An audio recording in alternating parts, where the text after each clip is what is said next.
Trey Yesavage led the Blue Jays to a Game 5 victory over the Los Angeles Dodgers, and I can't help but wonder, do we have one of those in our system? Do we have one of those at home?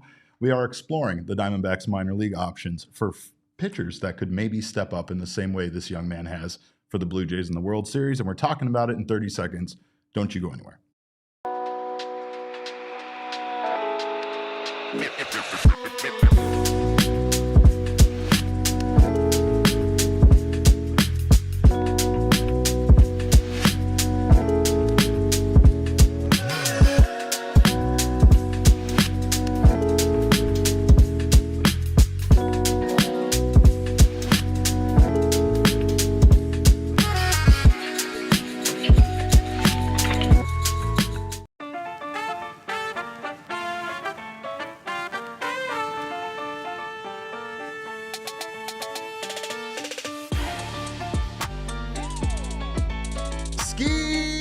And welcome into another edition of the PHNX Dbacks podcast, live from Studio K, presented by our friends at Circle K. It is I, your mayor of PHNX, occasionally known as Derek Montilla. Thrilled to be here on a Thursday morning in beautiful downtown Arizona, or downtown Phoenix. Thrilled to be here with my guy, Kevin Thomas, aka Large Intimate. The band is back together. Got Kevin on the ones and twos. Hopefully this episode won't end the same way our working relationship ended, but you never know when pro wrestling is involved. Ski to you all. Great to see you guys here. Deborah, Zabe. We already got a Marte for Yesavage trade in the chat, and quite frankly, I'd consider it after what I just saw. Welcome into all you guys. Of course, this show is brought to you by our friends at Bet365 and Game Time. Make sure to use that code at Bet365 or PHNX365 when you sign up over there at Bet365. Get yourself some bonus bets over at Game Time. Use that code of PHNX. First-time users will get $20 off your first ticket purchase on those already low last-minute ticket deals. Kevin, I know you have been wrapped up in U of A. I know you have been wrapped up in all sorts of things that aren't baseball related, but are you firmly planted in the Blue Jays bandwagon right now? Are we one here when it comes to wanting to see the Blue Jays get the job done against this villainous Dodgers team? Certainly. I mean, I stayed up all night for 18 innings you did? The other night, and I was that was thoroughly like a sports moment, right? Like that felt like one of those moments that we all collectively watched together, not just baseball fans. And that was on the sports equinox, right? That was the day where we had all of those sporting events happening on the same day. I had a Nerfy that day that hit. But, hey. But yeah, no, like I was there for all 18 innings, and I was thoroughly disappointed with the ending, just like everybody else that resides outside of Los Angeles. Of course. But yeah, I know that during our little social hit for this, like our social media people, they had us do like a series predictions. I really didn't want to give a prediction, so I said, can we cancel it? Yeah. Kind of joking. But in all reality, like the series has been so much fun. And it's really cool that the Blue Jays are up 3-2, giving us the chance to save baseball, Derek. Yeah, we got to save baseball. The Blue Jays have to save baseball. You are 100% right. They win yesterday's game by a score of 6-1, and you love to see it. Trey Yesavage obviously is the big story here. His rise from single A this season to dominating in Game 5 of the World Series is something that is going to be talked about for a very long time. We are living through moments of seeing some great baseball, but things, again, like Shohei Ohtani and just his in general career are going to be a story that is talked about for decades and ages to come. Obviously, though, this young man and what he has done is incredible. The rookie sensation struck out 12 over 7 innings in Game 5 there at Dodger Stadium, setting the all-time rookie record for strikeouts in the Fall Classic, once held by Don Newcomb of the 1949 Brooklyn Dodgers. I also think we have a Sarah Lang's tweet here that once again just kind of displays what this man did that's so historic. Trey Yesavage struck out all 9 batters in the Dodgers starting lineup, becoming the 3rd pitcher in World Series history to strike out each batter in a starting lineup, joining Randy Johnson in Game 2 of the 2001 World Series and Bob Gibson in Game 1 of the 1968 World Series. Those men were not rookies when they did it either. That's the other thing about this is just such an incredible feat by a guy that is, again, as we've talked about with his story, man. I mean, a kid that started out the season in high A, played, I believe, 7 games in there before advancing. And he just advanced his way all the way up from single A all the way up to triple A, making his debut there at the end of the season for the Blue Jays. Currently making $57,000 a year in Major League Baseball as a late inning call-up for the minors. And he then struck out 12 of the Dodgers lineup, who currently make $148 million this year. Baseball and money, that's fun, isn't it? It's fun. It's fun. But, I mean, the Blue Jays opened the game with back-to-back home runs. That was historic as well. The first inning back-to-back home runs to start a World home game with home runs is the first time ever. And again, you just feel like the momentum has completely shifted in the Jays' favor here. You got Davis Schneider, who I have never once again seen a human being who looked more like his name should be Davis Schneider than Davis Schneider, right? He's a delight, by the way. The broadcast keeps trying to figure out whose batting stance he's stealing because he just randomly uses other people's batting stances like he's batting stance guy from social media. Some of you might know him. But also then you also have Vladdy Guerrero Jr. doing that thing he does, which is mash the ball. Kevin? On the Davis Schneider point, before we move on, did you see his sister's tweet? Oh, she was dunking on guys. She was dunking on people on Twitter. Some guy named Ross put out there, Davis Schneider leadoff is an effing choice. Yeah. Laughing my ass off. Yeah. And she quote tweeted it later and said, the right one, I guess. The right one, I guess. She wasn't wrong. And again, I mean, this was just an incredible feat. The first time in World Series history that team began with consecutive home runs. And then that early 2-0 lead forced the Dodgers, forced Blake Snell there to kind of be in trouble. He did an excellent job of pitching kind of around that situation and once again being Blake Snell, but very much thought we were going to see another outing like we saw the last time that the Blue Jays were really able to get to Snyder in game 1. The Dodgers only managed 4 hits in this game overall and struck out 15 times. Again, I mean, these guys are. This is the lineup, right? The big thing I'm seeing is Dodgers fans talk about how the Dodgers ruined baseball and how this is supposed to be some sort of indication that they didn't.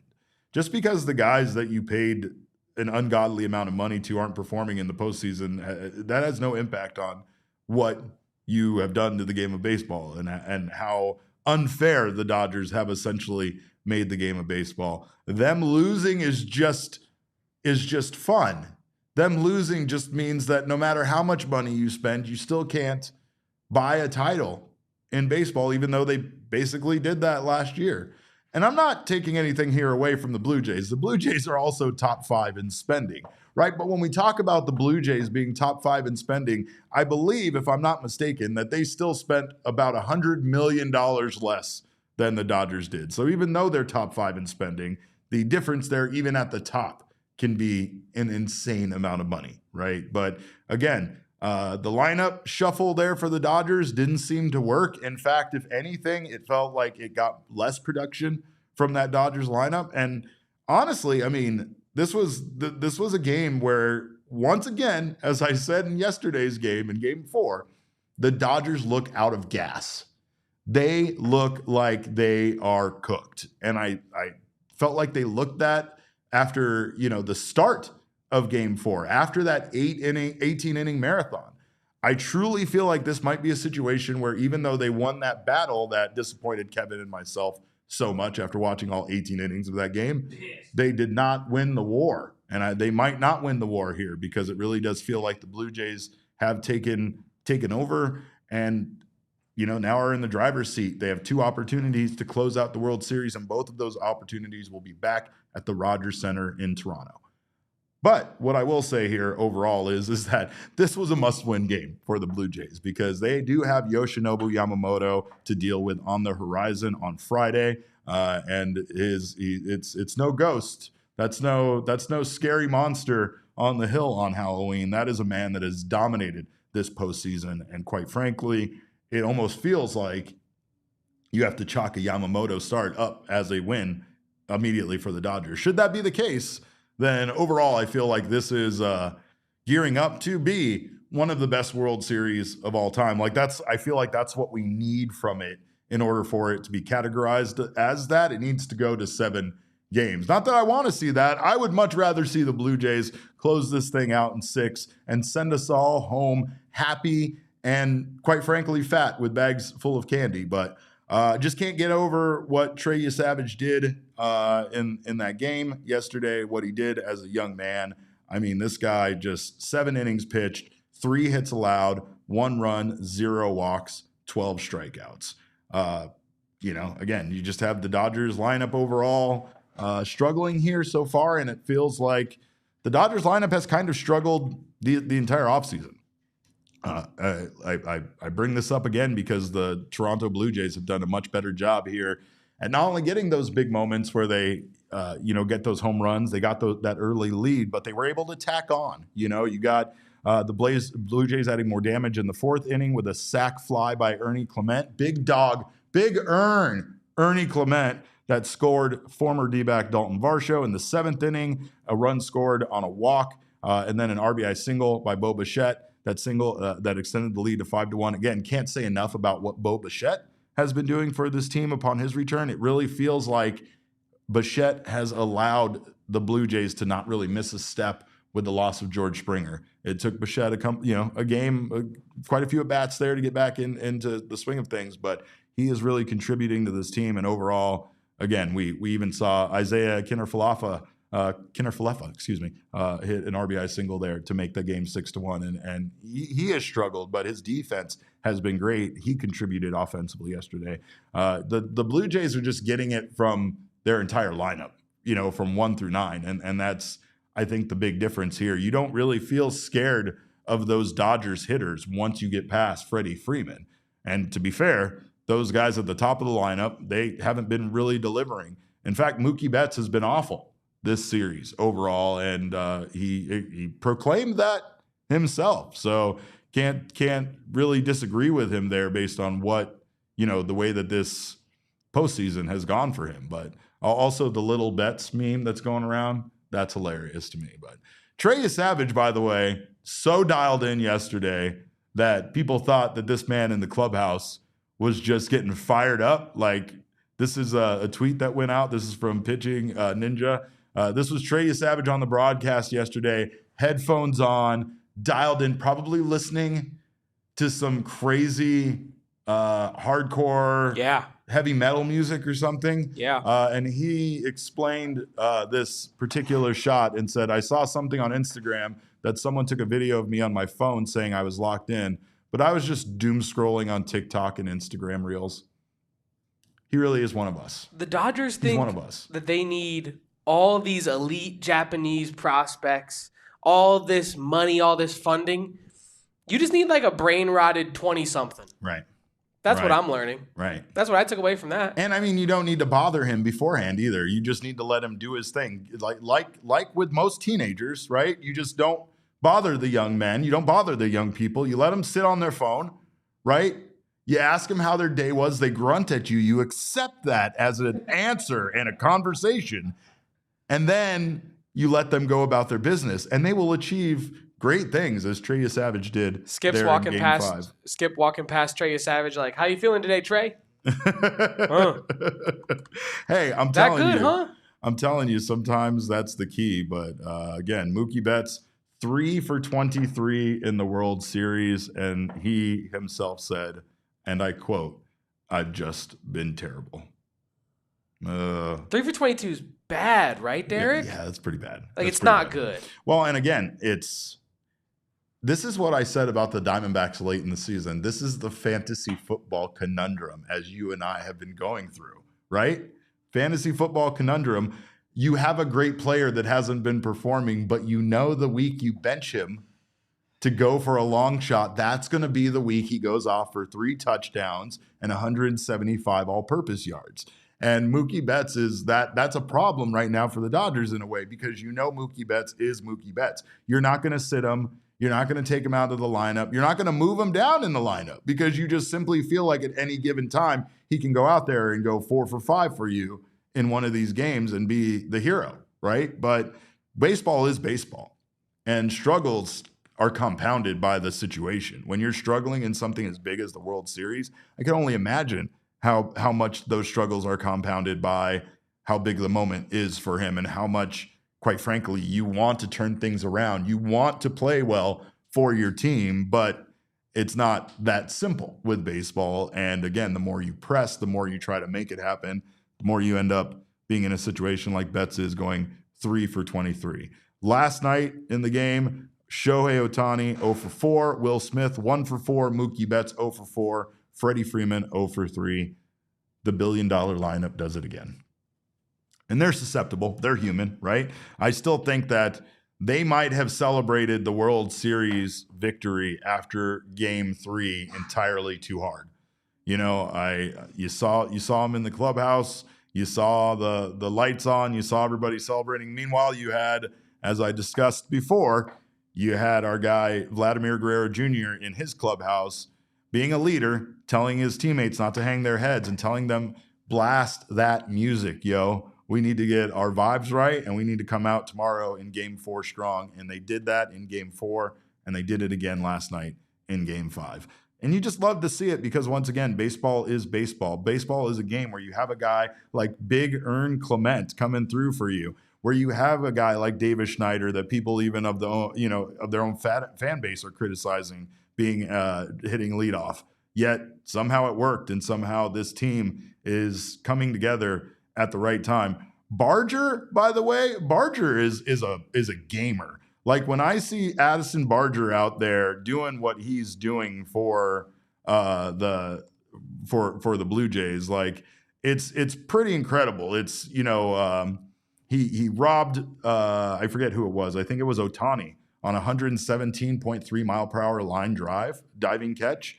Only 13 Major League Baseball hitters hit a single ball that hard in the entire year of 2025. Balls like that simply just don't get caught, according to metrics and analytics and everything like that. And again, he's just one of those guys that seems to make things happen on the base path, get on base, and be there for his team. So scrappy guys like that are the kind of guys that come out of nowhere and win you a World Series. But I'll tell you, nobody has emerged more than Trey Yesavage, and what he did yesterday. He was incredible. And we are going to talk more, not only about where the hell he came from and how he made this rise so fast, but if the Diamondbacks, in fact, have a Trey Yesavage at home. Fingers crossed they do. We're going to talk about that on the other side of this break. Don't you go anywhere. You're watching the PHNX Diamondback Show. Well, of course, it's always game time around here, and game time is even more important during basketball season. 81 games out there for you, or 82 games, for you to go out there and enjoy. 41 home games. Got to make sure you get those tickets last minute. You put it off until it's Friday night and you see who the Suns are playing. You want to go out there and get in on the action at the morgue. I don't know what we're calling it, but regardless of what we're calling it, you can get last minute ticket deals for that building over there at Game Time. You can use the app and you can check out their customize your spot section. You can also check out everything that they have in their deals. Of course, they have those zone pricing where you can pick a zone and sit. They'll find you a ticket in there, save even more money that way. You can see what your view is going to be from any particular ticket. And of course, they do feature the lowest price guarantee.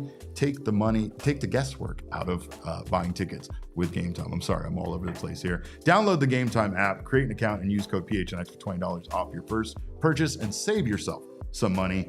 Again, terms do apply. Create an account and redeem code PHNX for $20 off. Swipe, tap, ticket, and go. Download the Game Time app today.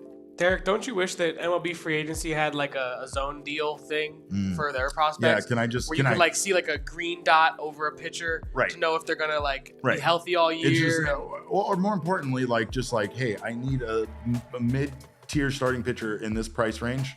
I'm gonna let you pick it if it's going to get us maybe $500,000 off of his annual value on That's how convenient Game Time is. Oh, it's so convenient. It takes the guesswork out.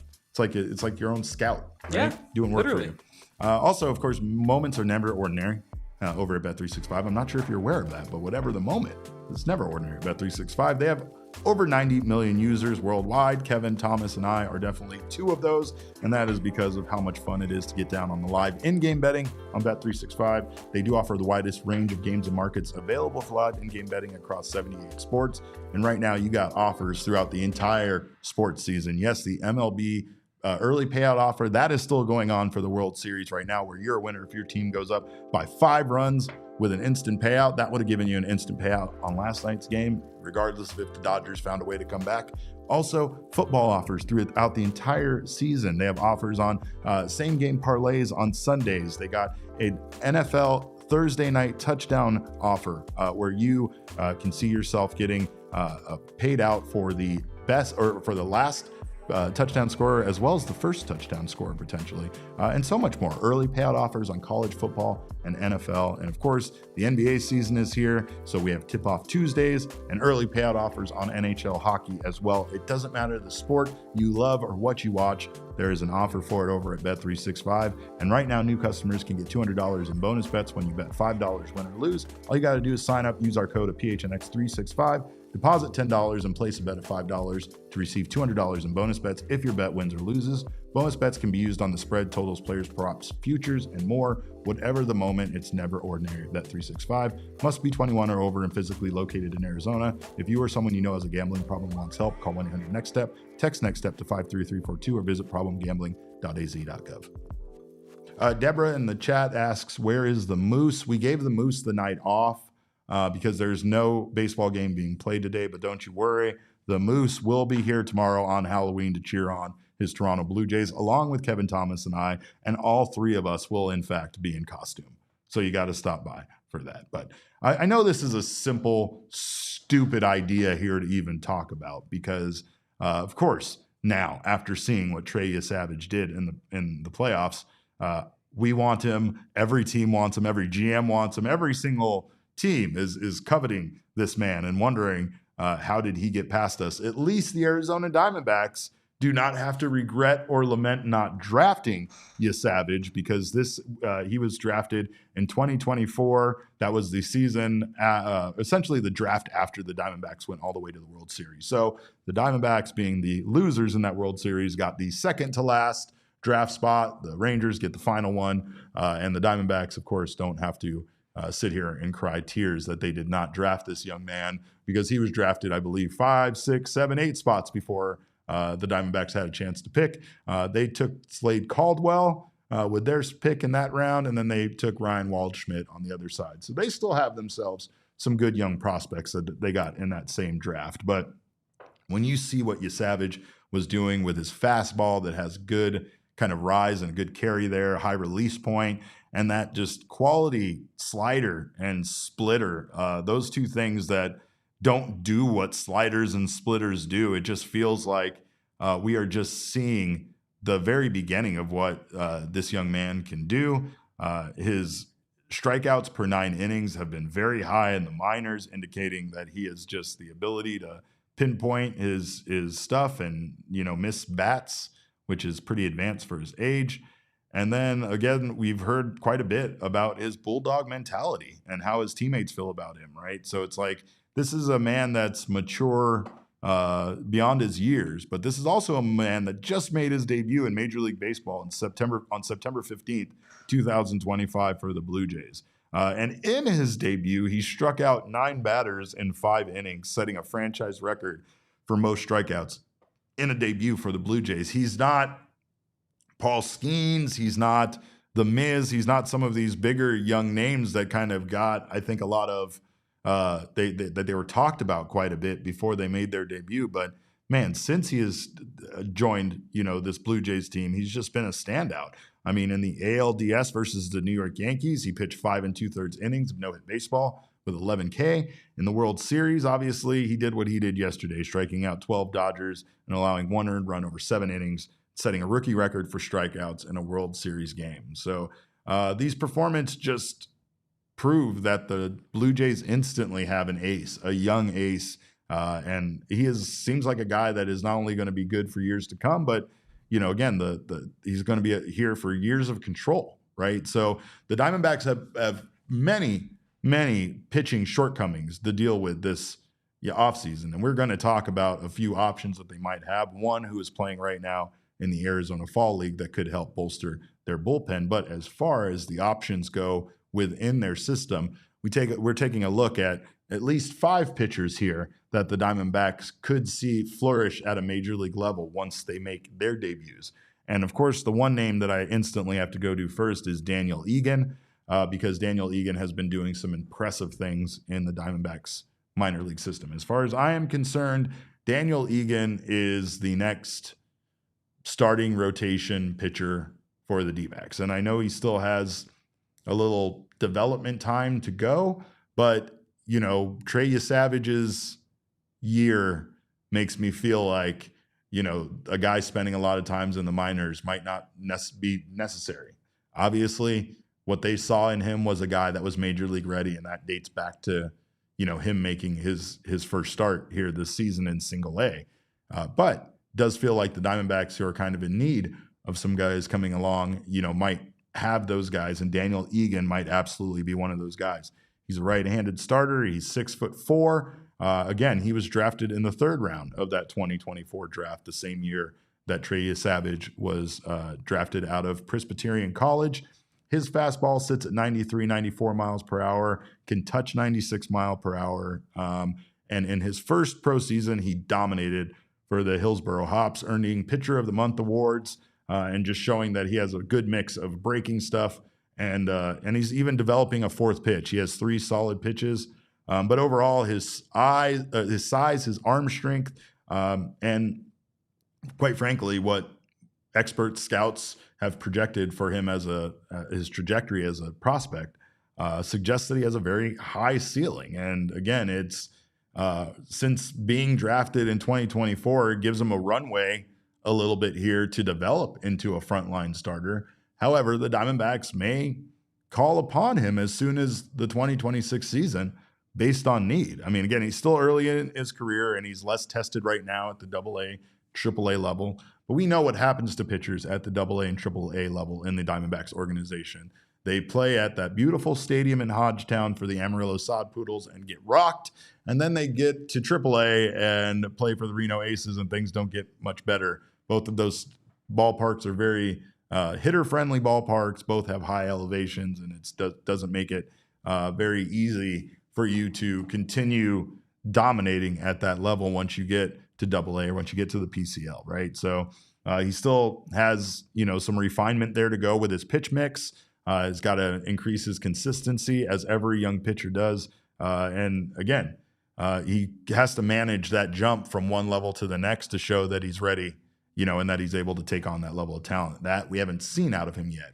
I don't want the Diamondbacks to rush his development because, again, I do believe strongly in Daniel Egan as a rising arm within their system. He has the potential to be a 2, 3, maybe even a 1 guy. But I don't think he's ready to carry that in the same way Yesavage has carried that right now for the Blue Jays. But he is definitely, it should be in the conversation if everything aligns for him.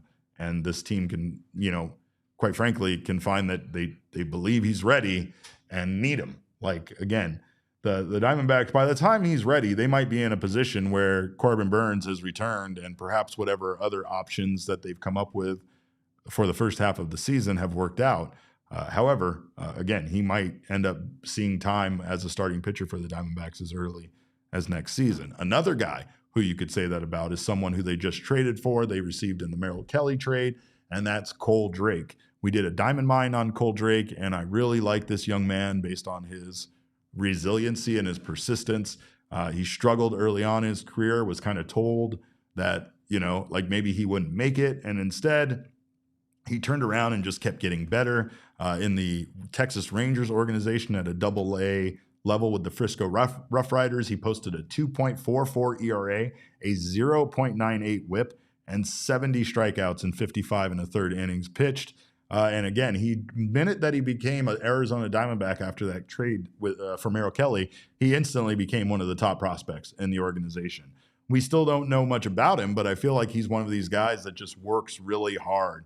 He's a left-handed starter with plus strikeout stuff. That's rare. It's highly coveted, highly valued. And again, he's shown that he has that upside to pitch at a major league level. Again, there's just some things. The jump was a little more difficult from him from AA to AAA in Round Rock. He kind of had a higher ERA adjustment period kind of there, but came around. And I mean, he experienced an injury that made him lose some time, but he's still also, much like Daniel Egan, has a very high ceiling. And he is a definite starting rotation candidate for the Diamondbacks. He also might require a bit more seasoning, and I think based on the injury, he might have had a little bit of a setback.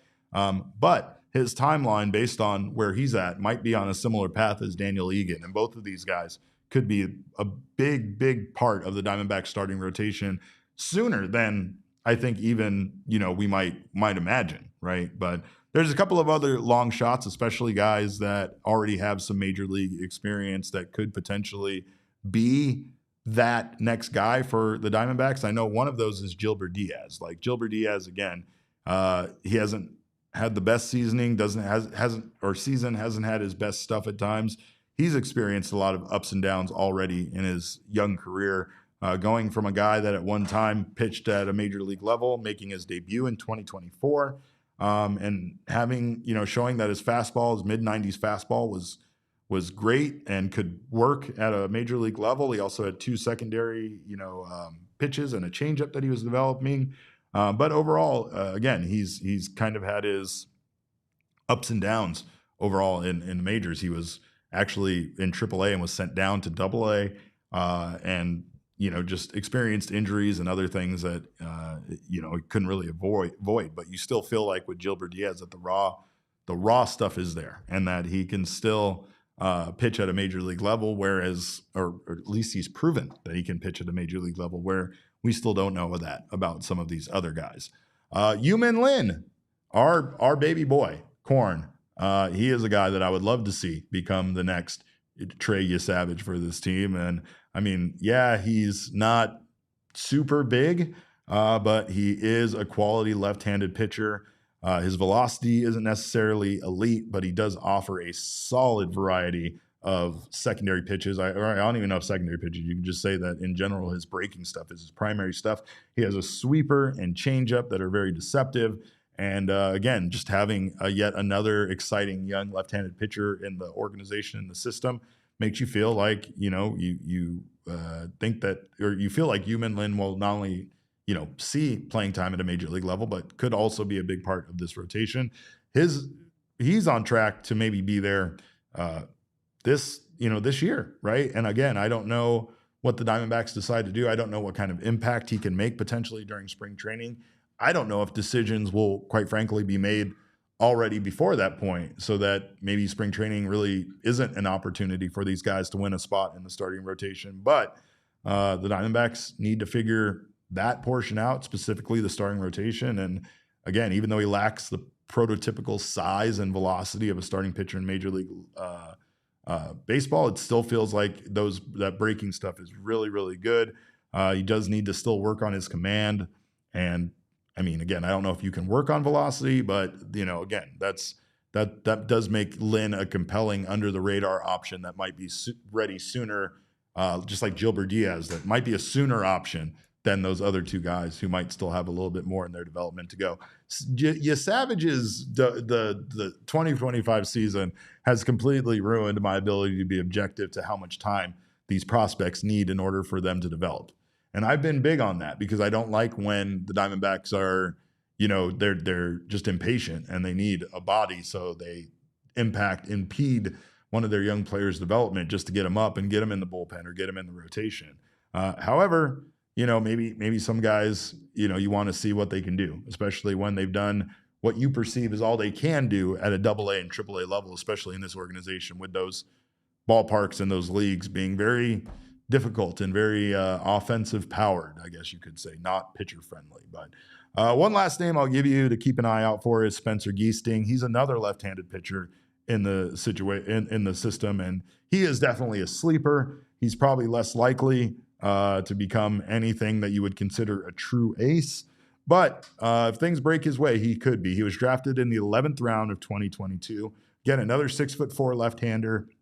Had some strong strikeout numbers in 2025, and just overall his size plus being a lefty and, developing a bit more this season could make him another guy that the Diamondbacks could look to and count on. He's a name we've seen within the system quite a bit. And again, his consistency and durability remains a question as it remains a question for a lot of these guys at a young level. But I do think that Spencer Geesting is once again a guy that we could definitely see here pitch for the Diamondbacks next season. Nothing is really off the table for this team, and the development of guys like Trey make you feel like, again, you at least want to give someone an option or an opportunity at a major league level, especially if you feel like they've done all they can do in the minors. And I'm not saying that's necessarily the case with all of these guys, but some of their development might be faster than others. And again, I still am left in a position of not knowing what the Diamondbacks are going to do to fill all the roles that they need to fill. Pitching prospects are highly coveted, and they did a great job of acquiring many of them, at this trade deadline. Quite frankly, if you look at what a lot of the players did that the Diamondbacks traded away, I don't really think that, besides maybe Josh Naylor, that too many, went somewhere else and flourished. So it feels like the right moves were made to improve this franchise going forward, even though that terrible day at the end of July felt horrible to see, guys like Merrill Kelly and Gino and, others move on. It still feels like here now, looking at some of the guys that the Diamondbacks do have because of those trades, like a Cole Drake, like a David Hageman, that they are in a much better position than they would have been had they just decided to keep those players and let their contracts expire at the end of the season. So just something to keep in mind. And again, some players to keep an eye out on. Are any of these guys going to be the next Trey Yesavage? Probably not. Probably not. Let's be honest. He's a unicorn. He is a magical unicorn, and the Blue Jays are very lucky to have him. But again, it doesn't mean that any of the Diamondbacks young players can't also one day transform into our own wonderful special unicorns on this team. But I do want to tell you guys, of course, about ASU hockey takeover happening next week, y'all. In 1 week, Friday, November 7th. I can't believe, Kevin, that November is here already. It's depressing. It feels. I'm glad it's here. I mean, October kind of rips though. October does rip. I'm a huge Halloween guy. I hate the fact that a World Series game is being played on Halloween. That part absolutely sucks. But why? You have a child, I guess. I have a child. Well, I don't know. I get into it. I want to watch Halloween movies. I want to sit down and do a marathon of Treehouse of Horror from The Simpsons. I want to get in the spirit of things, right? I get it, though. We're moving into this world where sporting events happen more and more on holidays, and it kind of becomes part of the holiday, right? Thanksgiving, you could say there's no doubt that football isn't a huge part of Thanksgiving. The entire month of March is just March Madness and spring training. So those holidays are ruined, like St. Patrick's Day and whatnot. I don't even know do you call that a holiday? I don't know. I barely call Halloween a holiday, to be honest. Yeah, I mean, I guess we don't get the day off, right? Like, can we Can we get the day off and go trick or treat and dress up in costumes? I'm gonna make Kevin dress up in a couple's costume with me tomorrow. True. And he's excited for it. He couldn't be more pumped. But that's tomorrow. 1 week from tomorrow, though, PHNX is taking over Mullet. You can join Leah Merrill and the PHNX hockey crew at ASU hockey taking on the Colorado College Tigers on Friday, November 7th. And that's a funny name because hockey schools are weird, man. It feels like that the name of the school is Colorado and the mascot's name is the College Tigers, right? And I'm envisioning the mascot being like a preppy tiger wearing a Letterman jacket, holding books, and being confused as to where to go. But the package does include a pregame meetup with a to-be-determined location with food and drink included in Tempe, a game ticket in Section 107 for the Sun Devils versus Tigers, and immaculate hangs, obviously, with your favorite Valley hockey crew. So make sure to join us for that. It's going to be an absolutely great time. But you know what we do on Thursday. As you can see, the colors are changed around here. We're all set to be festive and have our own holiday. And that holiday, of course, is what we call Throwback Thursday. And we're going to take a look back on some things that happened this week in Diamondbacks history. And let me tell you, those things are getting fewer and farther between the later into October and November we get, Kevin. There's not a lot of history of this team during this time of the year. But flashing back to 2001. Flash back to 2001. On October 28th, Randy Johnson hurled a 3-hit complete game, striking out 11 Yankees as the Diamondbacks win game 2, 4-0, and take a 2-0 lead in games in the World Series heading back to New York. We thought it was a wrap, Kevin. We thought it was done. We were planning parade routes. Luckily, we didn't have to cancel those, but we thought it was a wrap. And boy, did the Yankees make it interesting. And the Yankees filled us with dread and filled us with that feeling that only we as Arizona sports fans know, and that is that this is going to collapse upon us and we're going to lose and we're not going to get to experience this joy that we got to experience. It did take 7 games, but we got there, and we got there because of Randy Johnson. I mean, think about that, man. I mean, we talk about what Yoshinobu Yamamoto is doing and how special it is. It's like you can't even really fathom a pitcher in today's day and age having a 3-hit complete game. I mean, that's basically what Yamamoto just had. But I mean, here with Randy Johnson, a 3-hit complete game, winning the game 4-0 is just legitimately insane.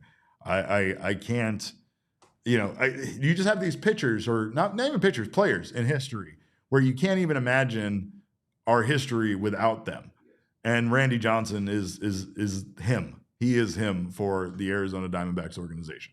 There's no other player that I just can't imagine this team not having and still, again, like living life and being happy and finding joy in things anymore. Thank you, Randy Johnson, for bringing that to me. Also, again, we talked about Max Scherzer being a person you didn't really talk to on days where he was pitching. I guarantee you that from the time that Randy Johnson woke up on October 28, 2001, until 10 minutes after the game, no more than 20 words were uttered to him that entire day. No more. There's no way. He wouldn't have been that good. Also on October 28th, dating back not nearly as long ago, but to 2021, the Arizona Diamondbacks hired Joe Mather as their pitching coach from the Cincinnati Reds. And quite frankly, that is one hiring that is hard to say wasn't an actual home run for this team. We didn't know the impact Mather would have. And quite frankly, I remember screaming his last name quite a bit when this team was like in the terrible droughts that they were in offensively during the 2022 season after he was hired. But he quickly turned things around. And since then, not only have the Diamondbacks reached a World Series, but they've continued to be one of the top offenses in baseball, regardless of how absolutely god-awful their pitching numbers are. So you cannot say that Joe Mather was a mistake or that his hiring hasn't been a blessing for this Arizona Diamondbacks team. A few days later, the Diamondbacks also hired former American League Manager of the Year, Jeff Bannister, as their bench coach. And I don't think I've ever enjoyed someone's cowboy-like presence in my life as much as Jeff Bannister. Jeff Bannister has been just an elite personality around Chase Field. And I think that there is a certain edge, as I've said in the past, that's needed for a baseball team to be successful. I know both of these teams in the World Series are very, very nice boys, but I mean, just look at the way Dalton Varsho stares people down and tell me that guy's not ready to have a hockey style fight at any single moment at any time, right? But Jeff Bannister brings that edge to like our pitching or our coaching staff, and I think that's what's very much needed for a coaching staff. I don't think anybody wants to get into a kerfuffle, if you will, with the Diamondbacks because of Jeff Bannister sitting over there. I mean, how many fights have the Diamondbacks gotten into since Jeff Bannister has been the pitching coach? Bench coach. I'm all over the place with these mistakes, Kevin. Can you tally them up? How many have I made? Is it 6 or 7 now? I did the thing. 6'7". 6'7". Yeah. 6'7". I have a 14-year-old. Don't think that I can't. I make that joke all day long, and it never doesn't hit. It's always on point. Also on November 1st, 2022, Christian Walker was named the 2022 National League Rawlings Gold Glove first baseman, marking the first of his career. And boy, do we miss that Christian Walker over there at first base, especially now with the situation the Diamondbacks are in with their first base mess, I guess you could call it. It would be great to have Christian Walker back over there anchoring this team at first base. I missed the song, Derek. What's that? I missed the song, the jingle. Yeah, no, we know. We've destroyed the MP3. We'll never play it ever again. The video's been deleted. It's gone forever. And you can thank the Houston Astros for that. What if he comes back? I'll have to record a new one. There's probably going to be a new version of the song anyway by then that we're going to have to parody. Yeah, right? True. I mean, they've had like 20 versions of that Burger King Whopper song. So, yeah, we'll have to get it recorded. But this entire week was a very good week back in 2023, I guess you could say, because we were excited during that run to be in the World Series. On October 28th, Merrill Kelly in Game 2 retired his first 11 batters faced against the Texas Rangers, surpassing the record for most consecutive batters retired by a Dbacks starting pitcher to start a World Series game, previously held by Randy Johnson, which he struck out 10 in that game, or retired 10 in that game we were just talking about, October 28th, 2001 in Game 2 versus the Yankees. Kelly also became the first pitcher to record a victory in the World Series and the Korean Series, the championship round of the KBO League. So there's a lot of history being made there on October 28th. And then on October 31st, the guy that we should probably be talking about, the true, I guess, Trey Yesavage of the Diamondbacks pitching staff, is Ryan Nelson. And that's somebody who I failed to discuss, mostly because Ryan Nelson is already on the starting pitching rotation. He's already somebody who we know we can count on and who has been doing it for the Diamondbacks. But you know, again, when we talk about Yesavage and how lucky the Blue Jays are to have a young man in their system that has progressed the way he has, we are very lucky to have Ryan Nelson in our organization the way we have. I mean, on October 31st, on Halloween 2023, Ryan Nelson pitched 5 1/3 innings in relief in Game 4 versus the Rangers, marking the most by a Dbacks reliever in franchise postseason history, surpassing Zach Godley's 5 innings in 2017 in that NLDS game. And then, of course, we got Corbin Carroll making history as well with his stolen base in Game 5 on November 1st versus the Rangers. He became the youngest player in franchise history to steal a base in the World Series at 23 years old and 23 years and 72 days old. And then, of course, that same game, Alec Thomas and Gabriel Moreno were the first D-backs players in franchise history to hit 4+ home runs in a single postseason, ahead of Chris Young and Luis Gonzalez, who both had 3 in their respective postseason runs. So a lot of history being made, but none was as important as Ketel Marte collecting a hit in each of his first 20 career postseason games, the longest streak in Major League Baseball postseason history to begin a postseason career, the longest in MLB postseason period, ahead of Manny Ramirez, Derek Jeter, and Hank Bauer. And Marte's 24 hits in the 2023 postseason marked the most in a single postseason in franchise history. It's amazing to think back upon what Ketel Marte did during that 2023 postseason run and just how good he has been. And quite frankly, how good the Diamondbacks were over that run. I know it ended in disappointment. I know it ended with us not winning the World Series, but still, you cannot help but be very proud of what this team accomplished over that stretch. From October 30th to November 1st, all 3 D-backs 2023 World Series games at Chase Field against the Rangers sold out prior to the start of the games, and the D-backs sold out all 7 postseason home games, totaling over 330,000 fans that particular year. So fun run for this team, and one that I would like to replicate again very soon. The future of this team, I can't lie, is not extremely bright right now, but so many components, so many of the pieces that made that 2023 team special are still here. and can be built around. That is what a core is about. That is why you establish a core, especially a young core that you're going to have under team control for a number of years, because the pieces that make that team good around that core can change. They can be that you can adapt, you can move from year to year. I think the biggest problem of that is that when we talk about the Diamondbacks core, it's hard to throw pitchers in there.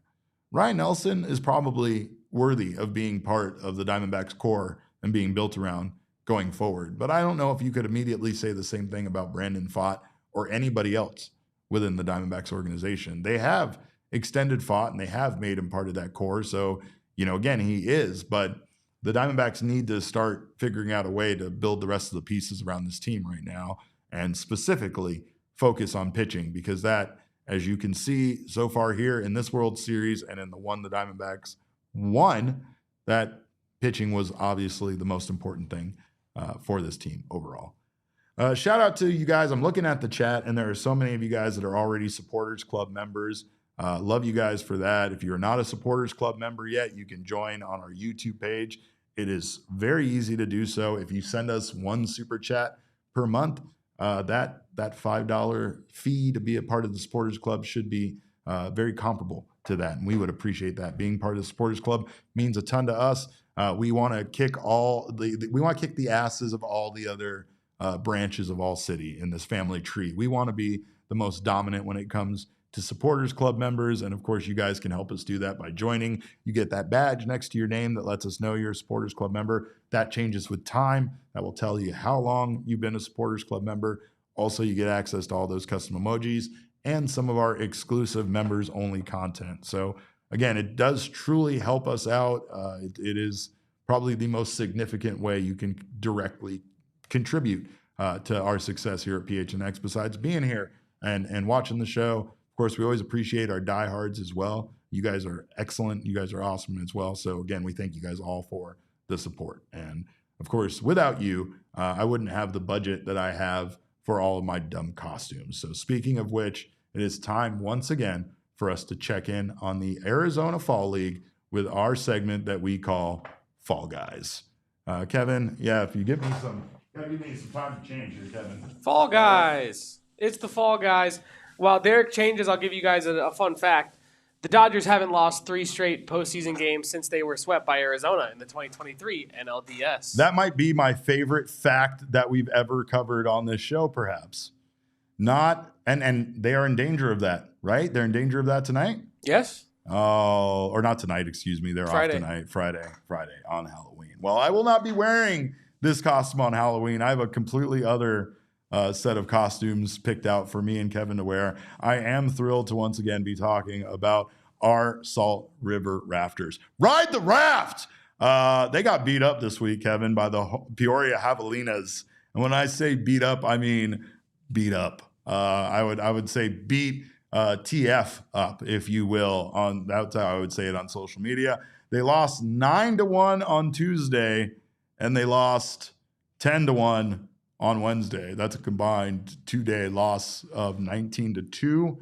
They currently sit at 8-10 for those of you that are true sickos and want to know what their record is. And for those of you that are next level sickos, they're in 4th place. And remember, none of this matters because in the Arizona Fall League, all of the teams make the playoffs. Wouldn't that be nice? It wouldn't feel like any kind of victory at all, but it would be nice just to be considered. No, Kevin's disagreeing. See, I have been a big proponent, Kevin, that I feel like 2 teams out of the 6 shouldn't make it. That's what I feel. I feel like there needs to be consequences. Why are we playing all these Arizona Fall League games if they're not going to have any stakes? I need stakes on the line. If everybody makes the playoffs, there should be no playoffs. There is no playoffs. You should just do like a English Premier League system where whoever wins the league, that's like the champion, and you celebrate the final game when they end the game, the whole thing. Yeah. If you're going to have a playoff tournament or any sort of playoff anything, you need to eliminate teams before it starts. It's not where we're at. That's not where we're at. But we are keeping an eye closely on some of the Diamondbacks pitching prospects, of course, in the Arizona Fall League, as well as guys like Kenny Castile and Yancel Luis. But David Hageman started last Friday. He got another start. This one was in an extra innings loss to those hated Scottsdale Scorpions. Boo! We hate you, Scottsdale. Boo! They lost that game, like I said, in extra innings. David Hageman started the game. He only lasted 2/3 of an innings pitched. Sometimes you can't explain Arizona Fall League at all. Usually it's maybe a pitch limit that he was set to. He did walk 3 batters, so that pitch count might have been driven up there in the first inning.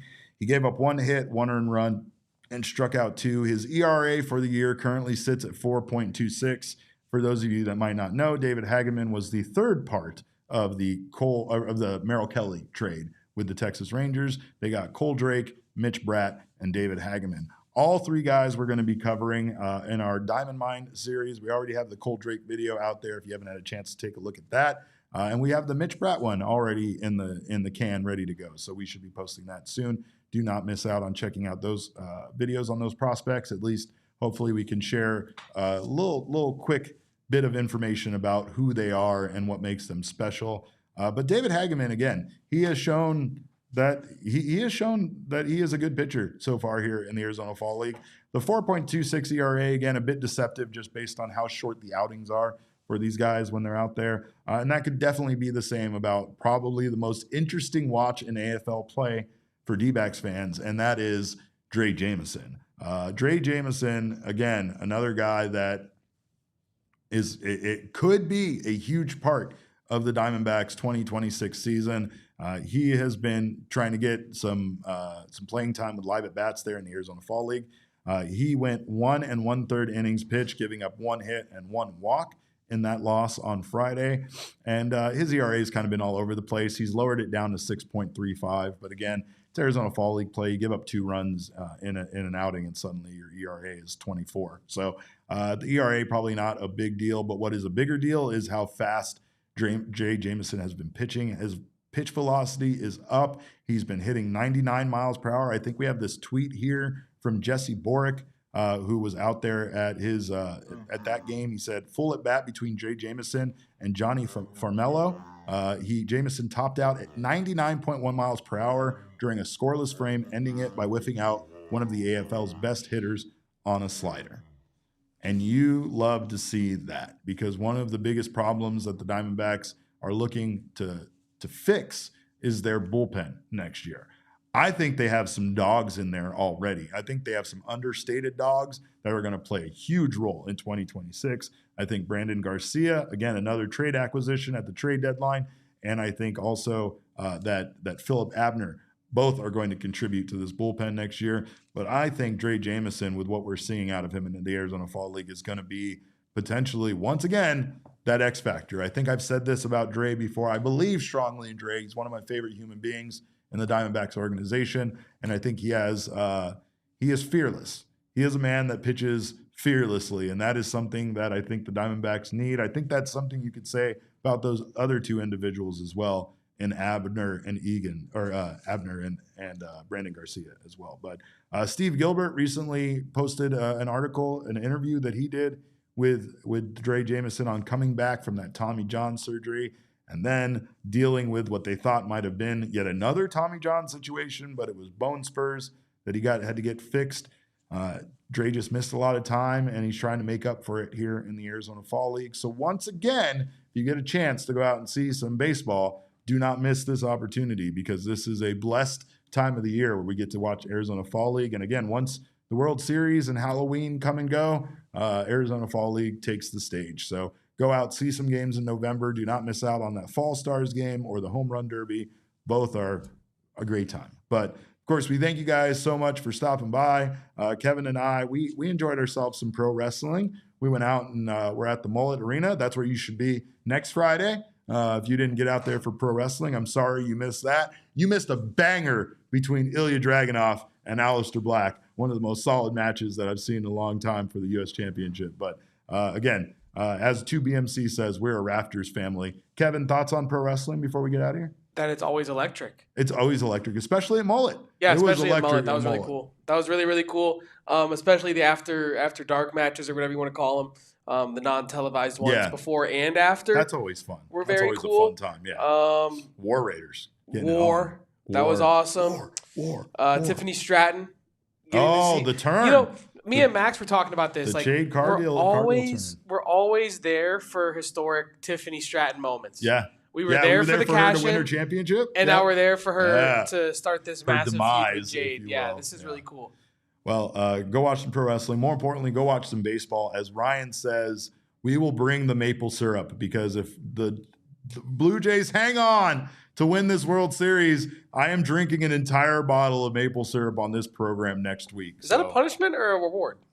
Well, that's still yet to be decided. We'll figure it out after I have to drink the whole bottle. But we thank you guys for your time. We appreciate you so much. We love you. Your time is your most valuable commodity. Thank you for sharing it with Kevin and I. You can follow us on Twitter. I am at Cap_caveman with a K. He is at Kevo Posts. Our show is at PHNX_Dbacks, but as always, all roads lead to at PHNX_sports on Twitter, Instagram, and Facebook. We love you again. We thank you. We'll see you tomorrow at noon, so make sure to join us for that. In the meantime, have yourselves a wonderful day off from baseball. Enjoy yourselves. And remember, kids, baseball is fun, but it is so much more fun when the Blue Jays vanquish the Dodgers. We all silly like the mayor.